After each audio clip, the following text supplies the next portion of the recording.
लोकसभा चुनाव से पहले बीजेपी अपने कुनबे को मजबूत करने की कोशिश में लगी हुई है, लेकिन जैसे जैसे चुनाव नजदीक आ रहा है वैसे वैसे बीजेपी की इस कोशिश में पानी फिरता हुआ दिखाई दे रहा है। इसी कड़ी में अब बीजेपी को यूपी में झटका लगता दिखाई दे रहा है। तो क्या है पूरी खबर, देखते हैं इस रिपोर्ट में। लोकसभा चुनाव से पहले एनडीए बिखरने लगा है। बीजेपी ने 2 महीने पहले पुराने साथियों को अपने पाले में जोड़ने की मुहिम शुरू की थी, लेकिन उसकी ये मुहिम कामयाब नहीं हो पाई है। कोई भी सहयोगी बीजेपी के साथ आने को तैयार नहीं दिख रहे हैं और अब खबर आ रही है कि जयंत चौधरी की पार्टी आरएलडी, जिसकी एनडीए में शामिल होने की अभी तक घोषणा भी नहीं हुई है, वो अब गठबंधन से दूर हो गई है। दरअसल 2 सप्ताह पहले ही जयंत चौधरी ने इंडिया गठबंधन छोड़ने का ऐलान किया था और आरएलडी एनडीए का हिस्सा बन गई।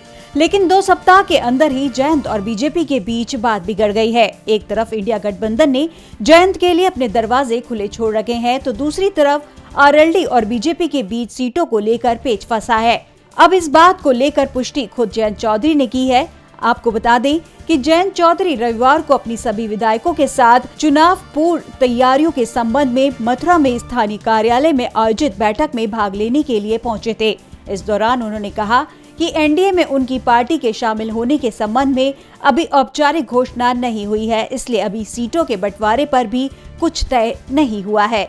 और साथ ही मथुरा से चुनाव लड़ने पर जब उनसे पूछा गया तो उन्होंने कहा कि बीजेपी के नेताओं से उनकी बात जरूर हुई है, लेकिन अभी एनडीए में शामिल होने की औपचारिक घोषणा नहीं हुई है। उन्होंने कहा कि औपचारिक निर्णय हो जाने के बाद ही उनके दल को मिलने वाली सीटों का निर्धारण होगा, तभी तय हो सकेगा कि मथुरा से कौन चुनाव लड़ेगा।